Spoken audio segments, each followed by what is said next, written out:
we were discussing the section of Deuteronomy 17 that dealt with God's boundaries and his limitations that he put upon Israel's civil and religious authorities. And one of the chief principles is that in God's economy, there is no separation of church and state, so to speak. I'm not going to debate the U.S. decision to go that route, except to say that it is at the heart of what ails us as a nation. Basically, our government has decided that God's ways are fine for what goes on within the walls of a church or a synagogue, but they should have no bearing at all anywhere else in our lives, our communities, our schools, our government. I wonder, have we actually reached a point whereby we're comfortable with that philosophy and we now passively accept it, even agree with it? Do we effectively live our lives as though God makes a distinction between what we think and do while we're in a religious service versus what we think and do in every other facet of our existence, even though if confronted with the truth of it, we deny that? Here in Deuteronomy, the Lord makes it clear that Israel's leaders of every kind, no exceptions, are to first and foremost obey him. The leader should, above all else, adhere to the Lord's laws and commandments. Why? So that things will go well with them. Will go well with the people that they govern and with Israeli society in general. So with that, let's reread part of Deuteronomy chapter 17. Deuteronomy chapter 17.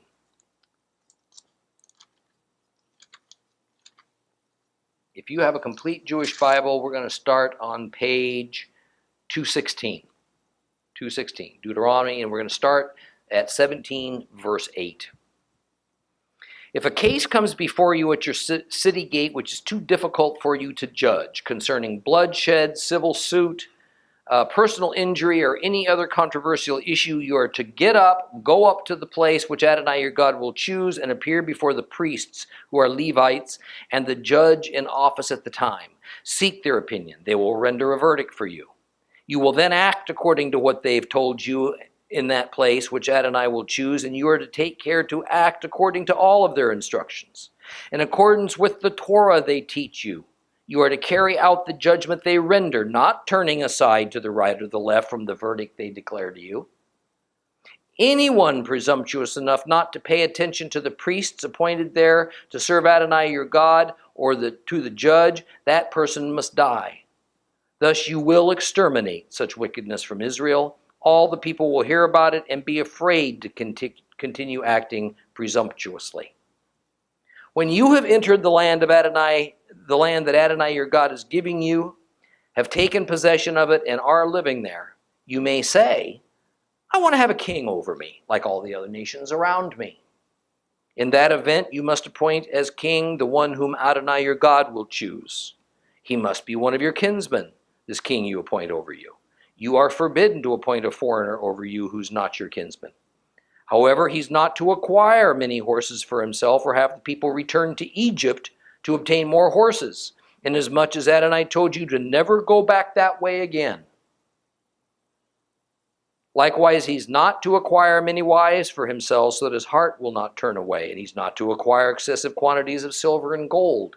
And when he has come to occupy the throne of his kingdom, he's to write a copy of this Torah for himself in a scroll from the one that the Kohanim, the priests, and the Levites use. It is to remain with him. He's to read it every day as long as he lives, so that he will learn to fear Adonai his God and keep all the words of this Torah and these laws and obey them, so that he will not think that he's better than his kinsmen, so that he will not turn aside either to the right or the left from the commandments. In this way he will prolong his own reign and that of his children in Israel. The first group of government leaders that we discussed last time is called Shoftim. judges. And they were usually tribal elders. They were, well, the purpose of their selection was to behave as a lower court, handling matters within their own tribe about things that happened within their own tribal territory. An upper court then was also established, and it was to consist primarily of Levites. Therefore, the place where these upper courts met were the 48 Levitical cities scattered throughout the land. Now, these upper courts were not appeals courts. They were courts designed to handle matters that were too difficult or too complex or just beyond the scope of the lower courts. And since the Levites, and that part of the Levites who were the priests, were Israel's experts on the Torah, the laws of Moses, it is logical that if laymen, the elders, couldn't reach agreement on a case, it would be referred to those who are the recognized legal experts. Legal meaning the law of Moses. The ordinance of God that establishes this legal structure also states that since this upper court, consisting primarily of Levites, is a federal court, so to speak, then it handles matters from or between members of the various tribes. Their rulings were not to be questioned, and that anyone who refused to carry out their rulings was to be executed. Here is a key in understanding the role of the judges. The typical ones, those who formed the lower courts, only dealt with matters concerning their own tribes. That's it. You're a Benjamite, you deal with matters of the tribe of Benjamin. You're a Judahite, you deal with matters of the tribe of Judah. And while we get this mental picture, by the way, of a judge sitting behind a bench ruling on legal issues, in fact, many of Israel's judges came to assume entirely different roles than those ascribed or possibly even envisioned here. Samson, for instance, he of superhuman strength acted as a protector of his people and an instrument of God's wrath upon the Philistines. He certainly did not sit as an arbiter of legal matters among his tribe of Dan. The next class of governmental leaders that Moses discussed was kings. And it would be nearly 300 years after the time of Moses before Israel actually had its first king, and that was Saul. So the instructions regarding the boundaries and the limitations around what an Israelite king should be and what he could and could not do were looking well into the future. And we must grasp that what this is both knowledge of the future and it's a kind of concession on God's part. In other words, he foreknew that Israel would eventually want to be more like their neighbors than to be seen as set apart and unique. So he makes provision for Israel to have an earthly king because the Hebrews were, in time, going to demand it. It's not at all unlike circumstances that Paul was dealing with, and the thoughts that he gave to us, recorded them, concerning divorce. It's not that God ordains or condones divorce. It's that in his foreknowledge and grace, he knows that fallen humans will go this route. So he sets up procedures and boundaries to deal with it. God is in no way setting up the parameters of kingship because he accepts the governing philosophy of a man ruling over his people as a king. He's doing it because in time, Israel will, by their own folly, insist that a human king be appointed over them. And indeed, that is exactly what eventually happened. Now, Deuteronomy 17, verses 16 and 17 speak of the limitations that the Lord puts upon Israel's future kings in three different contexts. That is, three different spheres of influence that every king has sway over are covered here: military, political, and economic. And the first injunction is the kings not to amass too many horses. And since the finest and most well-trained horses came from Egypt, Israel would be tempted to rebuild their ties with their former slave master so that they could get these valuable animals. There is also a deeper sense of instruction contained in this admonition. It is that for Israel's leadership to create a relationship of convenience or of personal benefit with an enemy of God is not something that ought to be pursued by God's redeemed. Today, this admonition of God is not only ignored by Israel and the church, and it's considered wrong not to seek after these kinds of relationships. Very foolish. There are many logical reasons why this practice of worshipers of Jehovah commingling and even striking up alliances with God's enemies is dangerous. But the only reason that really ought to drive us to obey that instruction is that God has prohibited it. I got that out better. When the church buddies up to Islam in so-called love and peace, that is a direct violation of this commandment. When Israel trades with its sworn enemies and even gives them political concessions, that is a direct violation of this commandment. The results are inevitable. It's not that the church ought to go around killing Muslims or even necessarily shunning them. It's that whatever relationship is established with them should be all about building an honest relationship that deals to evangelizing a people who worship a false god. It shouldn't be about tolerance or appeasement or personal gain or business or legitimizing that which is aberrant to God. It's not that Israel ought to find reasons to aggravate or fight with their neighbors. It's that whatever relations Israel has with their neighbors is not to be for Israel to try to be more like them. That includes Western Europe and America, by the way. Or to give up any portion of their unique relationship with God and God's land just for the sake of geopolitical peace.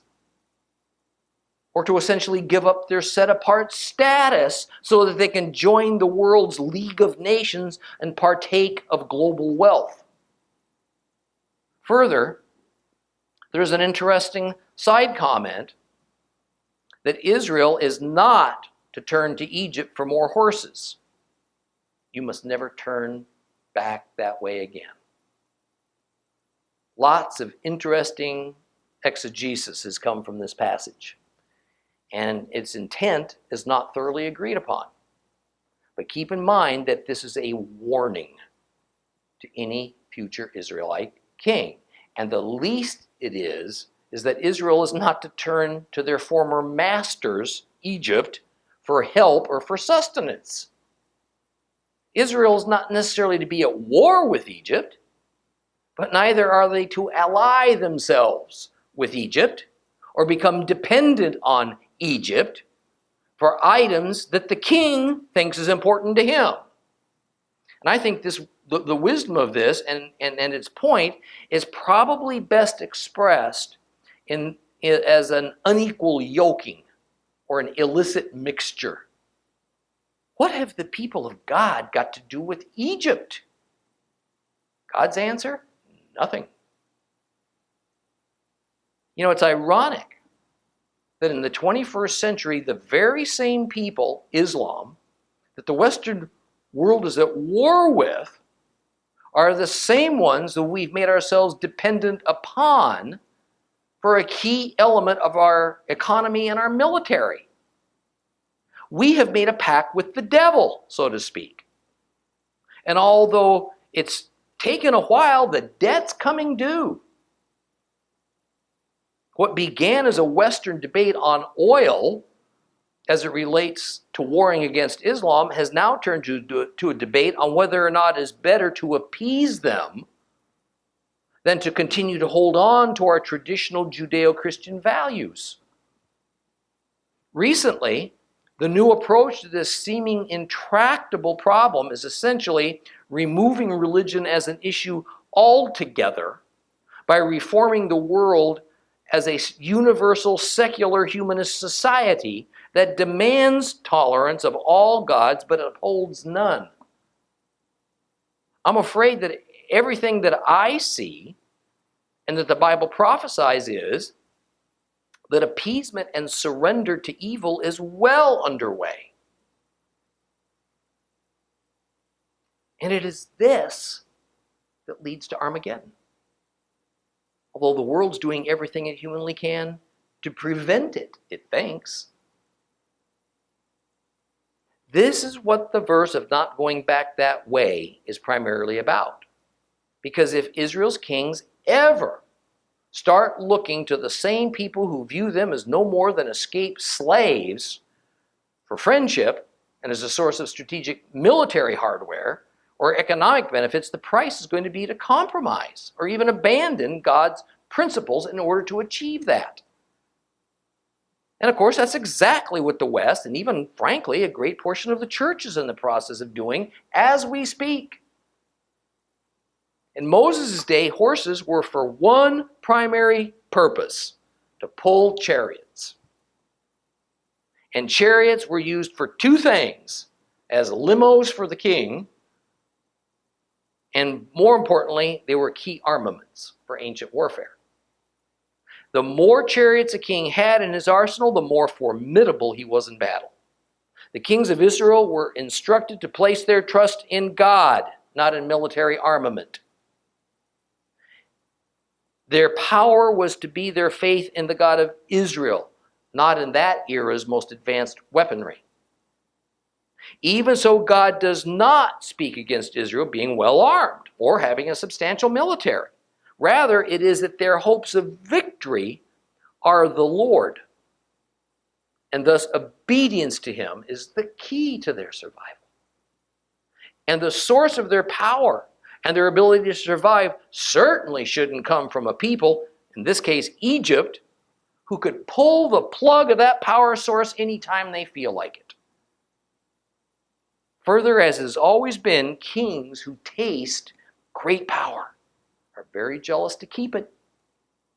So they often turn their military against their own people, so they can maintain that power. God does not want Israel's kings to be that strong. They don't want them to be so arrogant as to be impervious to the will of the civilian population. The command that Israel's kings must not have many wives centers around a uniquely Middle Eastern societal unit that's called a harem. Westerners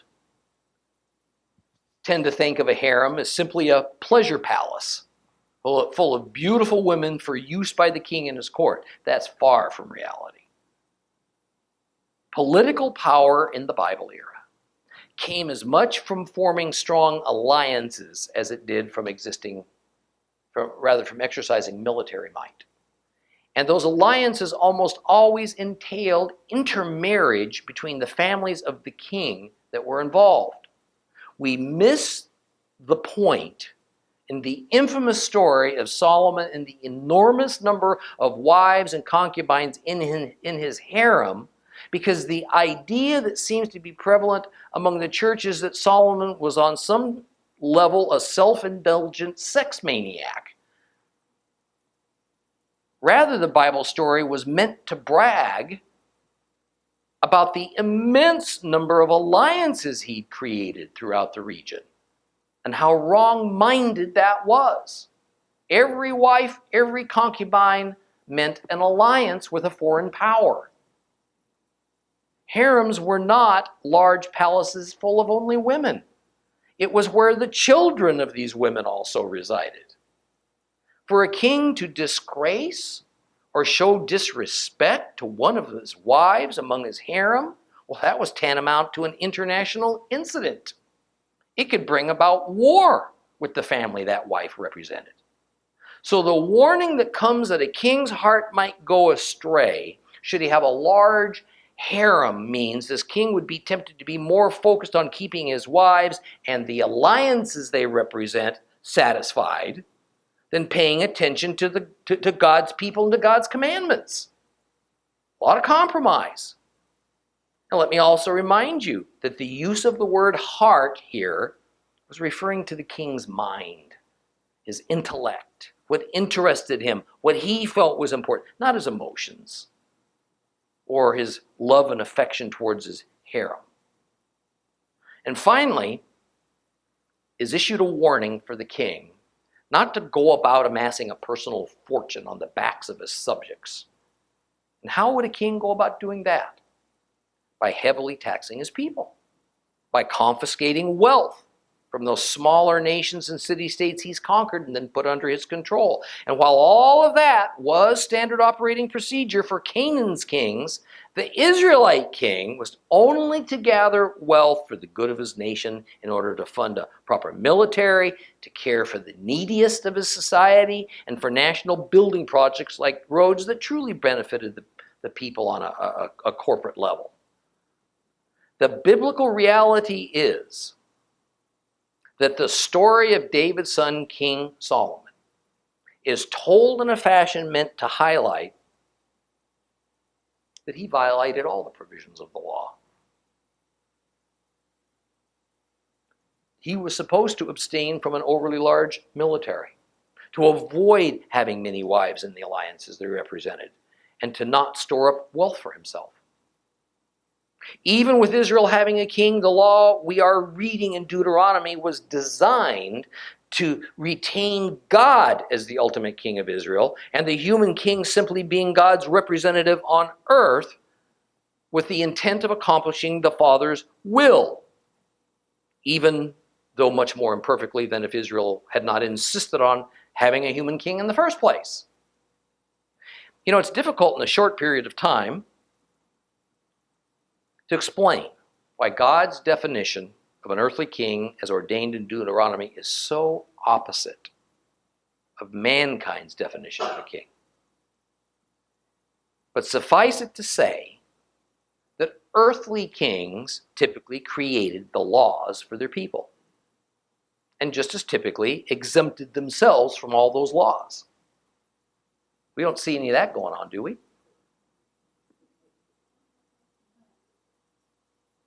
And since Israel's laws came from God Almighty, then Israel's kings were to be as much under God's laws as was any other Hebrew citizen. And from verse 18 to the end is one of the most interesting instructions that brings a lump to my throat whenever I read it. Upon his selection, the first duty of a new king is to borrow the original Torah scrolls from the priests of Israel and then to write a copy of that document for himself. The king is not to have a scribe make a copy for him.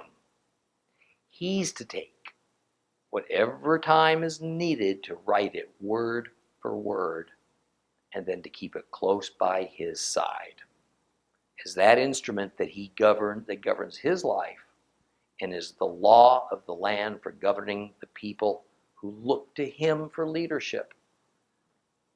There is only one detailed narrative of the coronation of an Israelite king in the Bible. And it is of a very young boy, Joash, in 2 Kings chapter 11. Joash was only 7 years old when he became the king of the southern kingdom of Judah. This is well worth taking a few minutes to read for a whole variety of reasons.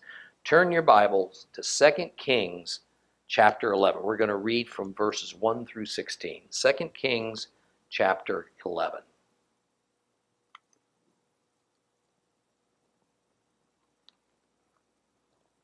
If you have a complete Jewish Bible, it's page 414.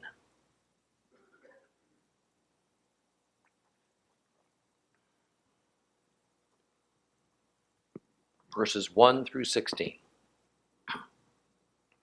When Athaliah, the mother of Ahaziah, saw that her son was dead, she set about destroying the entire royal family. But Yehosheba, the daughter of King Joram, sister of Ahaziah, took Joash, the son of Ahaziah, and stole him away from among the princes who were being slaughtered. She took him and his nurse, sequestered them in a bedroom, and hid them from Athaliah so that he wasn't killed. He remained hidden with his nurse in the house of Adonai for 6 years, and during this time Athaliah ruled the land.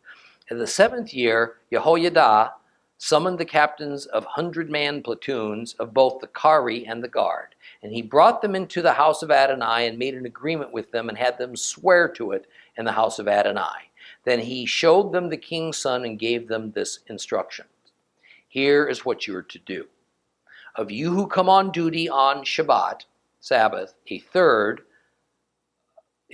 normally of the guards, a third guards the royal palace, a third is at the Sur gate, and a third is at the gate behind the guards. The first third is to continue guarding the palace and serve as a barrier, while the other 2 groups of you who come on duty on Shabbat will guard the house of Adonai where the king is. You are to surround the king, each man with his weapon in his hand. Anyone who penetrates the ranks is to be killed. Stay with the king whenever he leaves or enters. The captains over hundreds did exactly as Jehoiada the Cohen, the priest, ordered. Each took his men, those coming on duty on Shabbat, those going off duty on Shabbat, and came to Jehoiada the priest. The priest issued to the captains of hundreds the spears and shields that had been King David's and were kept in the house of Adonai. The guards then took positions, each man with his weapon in his hand, from the right side of the house to the left side of the house, alongside the altar, alongside the exterior of the house, and around the king. Then he brought out the king's son and crowned him, gave him a copy of the testimony, and thus made him king. They anointed him, clapped their hands, and shouted, "Long live the king." And when Athaliah heard the shouting of the guard and the people, she entered the house of Adonai where the people were, looked, and saw the king standing there on the platform in keeping with the rule, with the leaders and trumpeters next to the king. All the people of the land were celebrating and blowing the trumpets. At this, Athaliah tore her clothes and cried, "Treason! Treason!" Jehoiada the Cohen ordered the captains of hundreds, the army officers, escort her out past the ranks of the guard, but anyone who follows her, kill with the sword. For the priest said she must not be put to death in the house of Adonai. So they took her by force, led her through the horses' entry to the royal palace, and there she was put to death. First, we see that the Hebrews had become just like their pagan neighbors when it came to the attributes of a king and how he came into power. We see secrecy, we see a power struggle, we see personal agenda, and we see the death of all rivals. Second, we see that, as always happened when a king came to power, instead of the king serving the people, the king quickly turned to making the people his servants. What possible wisdom and strength and leadership could a 7-year-old child offer Israel? None. It was his parents. It was those who wanted to manipulate this boy for their own personal power and gain who were actually in control of Israel, of Judah. And third, notice that the army was under the control of the ruling family. And it was the army's job number 1 to keep the king and his family safe from the people. Fourth, also notice the rather fleeting mention in verse 12 of giving the king a copy of the testimony, meaning the law of the Torah. This was supposed to happen not as mere symbolism, as part of a coronation ceremony, but rather as something the king was to do in earnest after he was put into power. What was a 7-year-old going to do with the Torah scrolls? He had no ability to copy them, let alone carry out the justice they contained. This was just crass pomp and ceremony and a hollow gesture that didn't have any real meaning. By this time, it was something they just did as tradition. Probably didn't even remember why they did it. Yet later on, we'll read that as this king grew older, he did apparently take the Torah seriously and he turned to it for wisdom. On the other hand, he still ruled much like a typical Middle Eastern king. He even gave away, we read about him, some of the temple treasures so that he could make peace with an Assyrian king, and then later on, he was murdered by his own servants. I can tell you, as one who manuscripts every lesson I have ever taught, the act of fully writing something out has this mysterious component to it that allows one to remember it better and to contemplate it deeper. Back in the day, before the new progressive teaching methods that have made reading, writing, and math secondary to learning secular human social agendas, such as tolerance and diversity and anything goes sexuality, repetitive writing was used to facilitate memory and retention. You want to know something? It works. It works. And here in Deuteronomy, the Lord orders the king of Israel to employ his muscle memory, if you would, for the purpose of drinking in deeply and never forgetting the Lord's commandments put upon the king, and of the laws that he is to enforce upon those that he serves. Few of Israel's kings paid these laws any heed. Let's move on to chapter 18. Deuteronomy chapter 18. You have a complete Jewish Bible, it's page 217.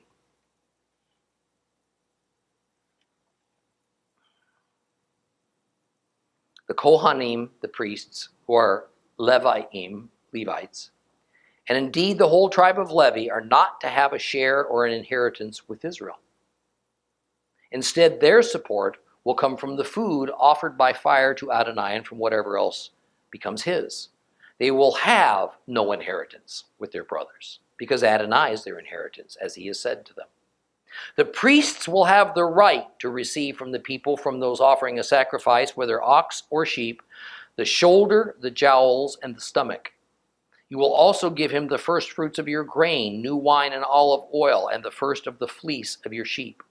For Adonai your God has chosen him from all of your tribes to stand and serve in the name of Adonai, him and his sons forever. If a Levite from one of your own towns anywhere in Israel where he is living comes, highly motivated, to the place which Adonai will choose, and then he will serve there in the name of Adonai his God, just like his kinsmen the Levites who stand and serve in the presence of Adonai. Such a Levite will receive the same share as they do, in addition to what he may receive from selling his inherited ancestral property. When you enter the land of Adonai, that Adonai your God is giving to you, you are not to learn how to follow the abominable practices of those nations.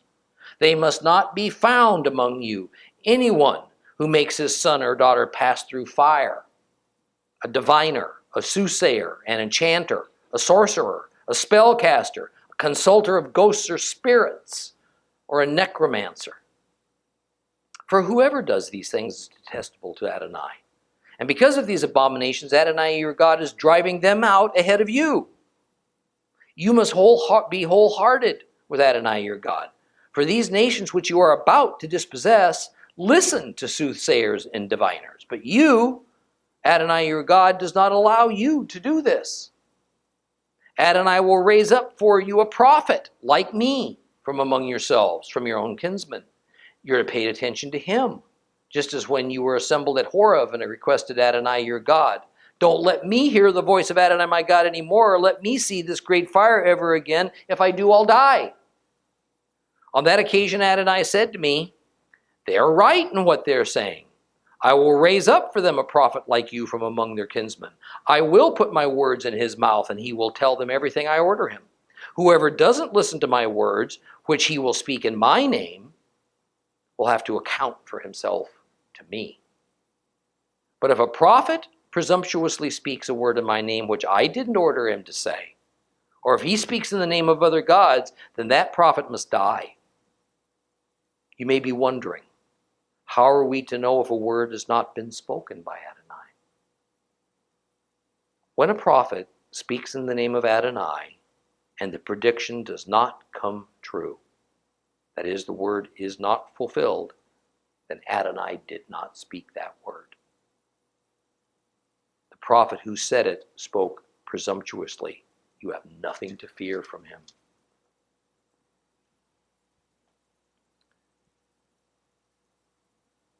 The previous chapter outlined the general boundaries and limitations for two of the four classes of government leaders, judges and kings. This chapter now does the same thing for the two remaining classes, priests and prophets. Verse 1 begins with the matter of the priests, and it reiterates that the official group of priests of Israel comes only from the tribe of Levi. It's noteworthy that since Exodus and the establishment of the priesthood, the phrase Levitical priests is often included when matters concerning the clergy of Israel arise. The reason is as simple on the one hand as it is complex on the other. It is simple because while God has declared that only one tribe, Levi, is to provide God's authorized servants, and only one clan within that tribe, Aaron's clan, is to provide the priests, that was not something that the other tribes of Israel found very easy to accept.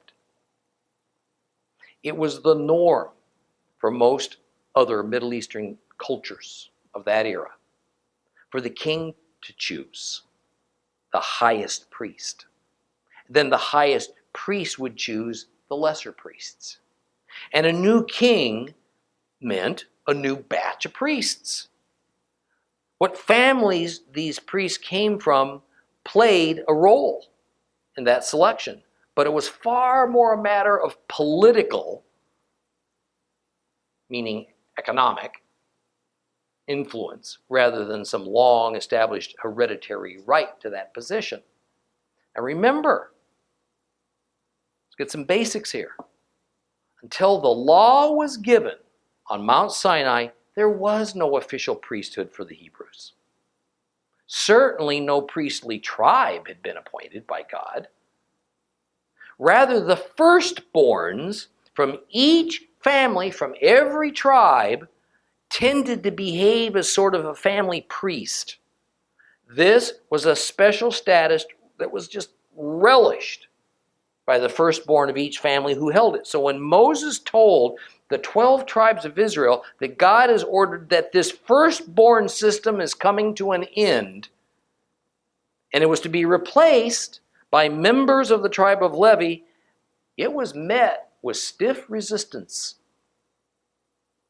As we've talked about, mankind's propensity to be in a never-ending search for loopholes, no matter what our faith or religion, to the tribes of Israel, they did their best to punch holes in the laws concerning who could be priests. Therefore, we're going to find the phrase over and over, Levitical priests. Levitical priests. It makes it abundantly clear it's only members of the tribe of Levi that can be the clergy for Israel. Nobody else. Another reminder is contained within the first verse. It is that while the Levites were blessed with the higher than everyone else holiness status, needed to be God's servants, they paid a very heavy price for that election, for that privilege. They were not given hereditary tribal landholdings in Israel, as were the other tribes.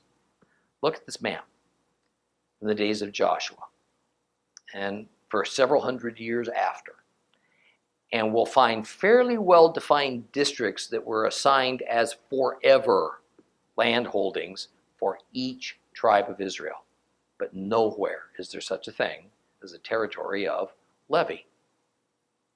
Instead, the Levites were assigned 48 cities scattered among the 12 tribal districts, along with a few acres of pasture land just outside the walls of those cities.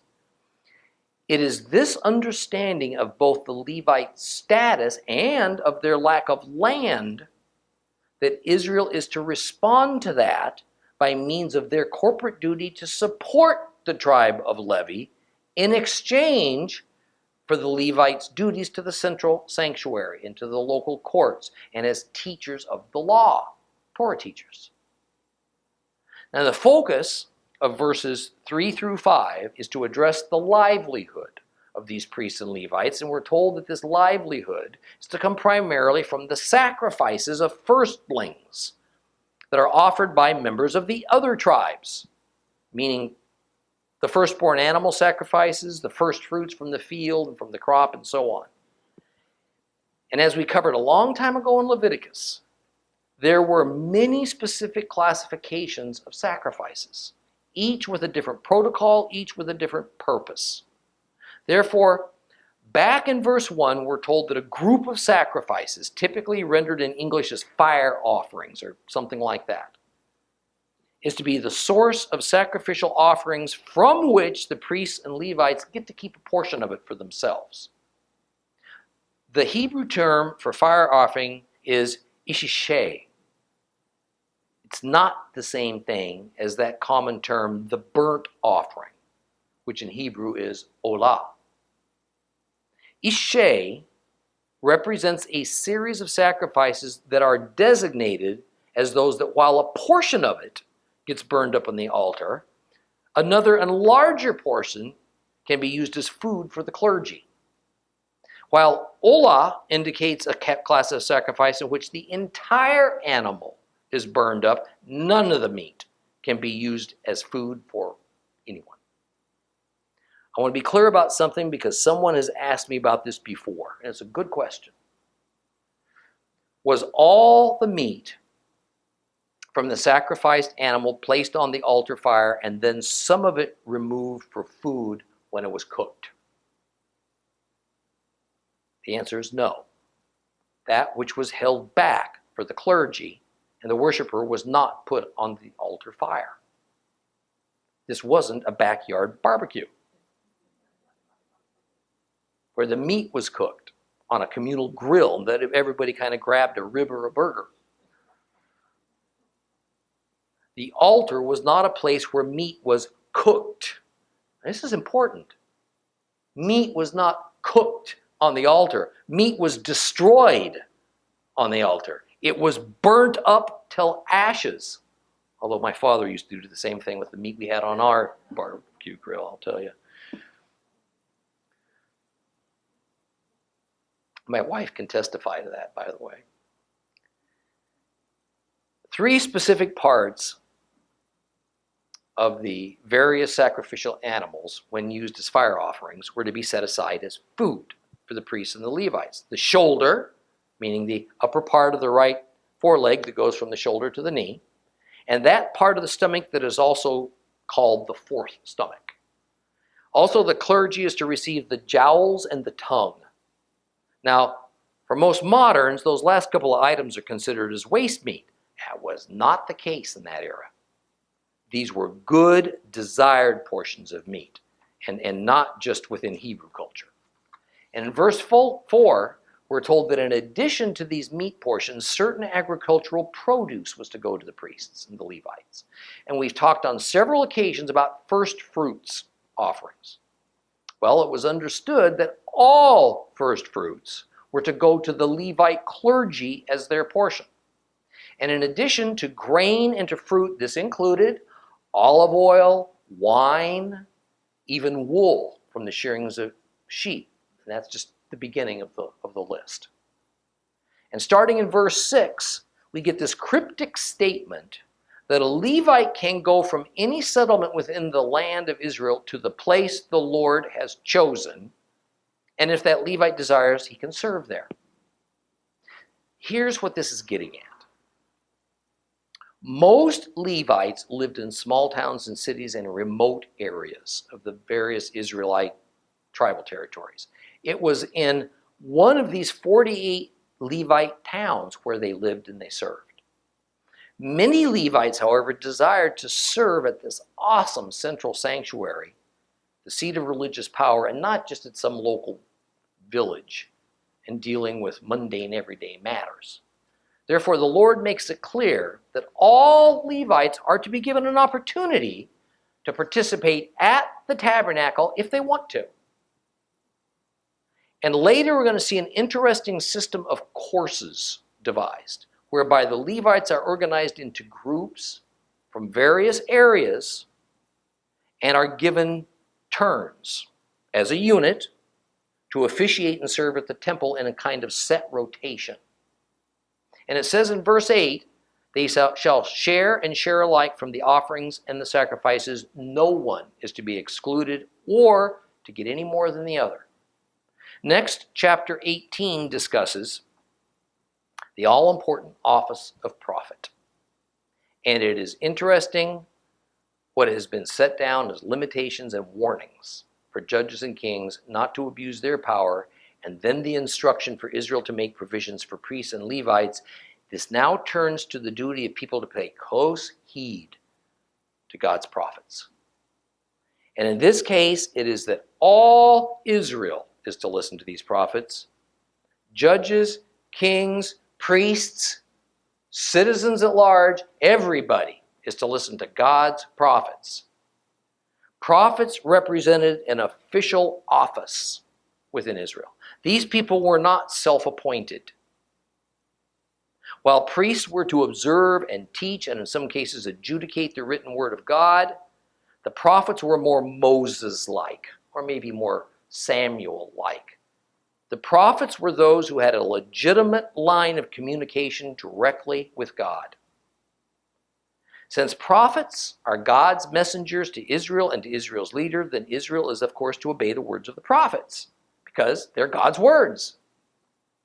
Beginning in verse 9, a couple of scenarios are laid out for Israel. First is what Israel's attitude is to be towards the aberrant practices of the nations, that is, pagan practices as concerns communicating with the gods. And what pagans were usually doing in an attempt to communicate with the spirit world was to find out about the future. I'm not sure there's a greater temptation among humans than to find some way, any way, to find out about what the future holds. Nostradamus, Edgar Cayce, so many other psychics and fortune tellers that were held in high regard in every part of the world, they were held up because it seems everyone has a reason to want to know what lies ahead. God has authorized exactly one way for us to know about the future: through Him. If it isn't from Him, we're not to even seek it. Further, he says that the way He lets us know what part of the future He deems He wants us to know is by means of His prophets and or His already written word. Verses 10 and 11 list a series of unauthorized means to attempt to get at the future. And it ranges from offering a child sacrifice in exchange for receiving information, to divining, sorcery, even attempting to talk to the spirits of the dead. Now, while this is not intended to be an exhaustive list of every possible means of trying to find out about the future, it does cover the most common and well-known methods of that time.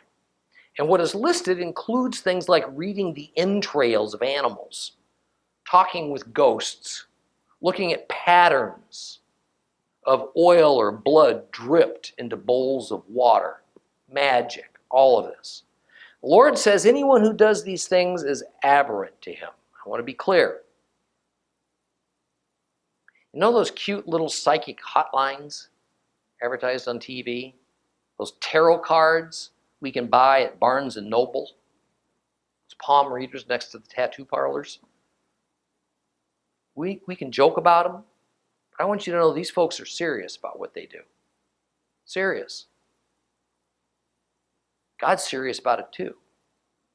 All I can tell you is that for God's people to even get close to dealing with these folks who do such things, even as a lark, just something fun to do on a boring afternoon, this puts us in direct confrontation with God.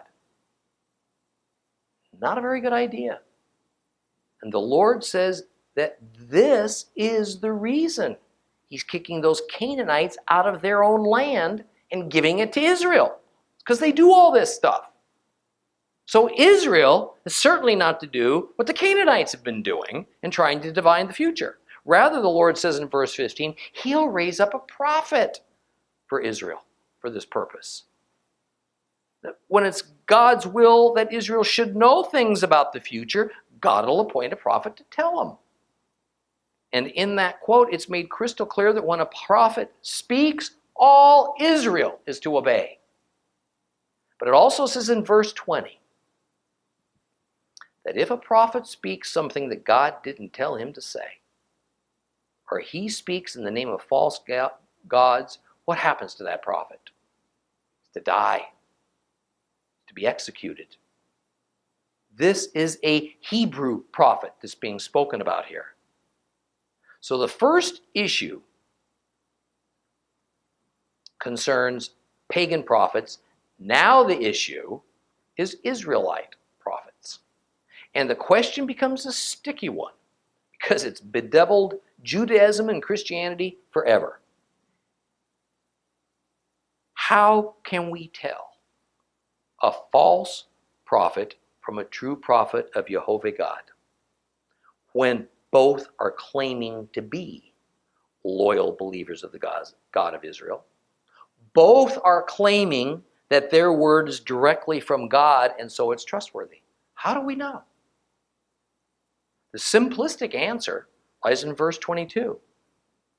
When a prophet says he's speaking a word from the Lord and it doesn't happen, that person is a false prophet. Should not be listened to. Yet sometimes the prophecy that is spoken is to occur so far into the future. How will the people hearing it ever know which guy to believe? This opens up quite a can of worms, I think. Also a pet peeve of mine. And it concerns those who make a habit of saying to others, I have a word from the Lord for you. I don't like that very much. In other words, they have declared themselves to be prophets, whether they realize it or not. If you are tempted to put yourself in that position, or if you're convinced that the Lord has anointed you as a prophet, then I want you to think very long and hard about what we just read in Deuteronomy 18. God doesn't leave any wiggle room here. If you truly have a message from Him, it is infallible. It will happen precisely as given. If it doesn't happen, it's not from Him. It was from another source. And the prophet has spoken falsely. A prophet can speak the truth 10 times and be right. But if you should get carried away, say something one time that's not from God, the consequences for delivering a false message are pretty severe, with the loss of credibility being the least thing to worry about. Even God's greatest prophets, the ones who have books of the Bible named for them, we read how they worried constantly about whether to even tell the people what they believed God told them. They often had doubts about whether they were correct. They wondered whether or not what they had actually entered their minds was of divine origin. Or was it their imaginations working overtime, or even worse? God's greatest prophets knew that being chosen as His prophet didn't mean that they were incapable of being wrong. It meant He was incapable of being wrong. They all, therefore all of God's prophets were by definition reluctant prophets in every sense of the word, in that they weren't seeking to be a prophet when God called them. They weren't even sure they wanted the job. They were usually full of doubts about whether to actually deliver the Lord's message to the people as He told them to do. I mean, part of the reason for this insecurity was that prophets were often beaten, jailed, and martyred. How about that for a job description? And at the least, they usually had difficult and often isolated lives. This is because the messages from God were not usually ones that people particularly wanted to hear. They liked it the way things were. You know the old saying about how people seem to always want to kill the messenger of unwelcome news. There was another facet to this predicament as well.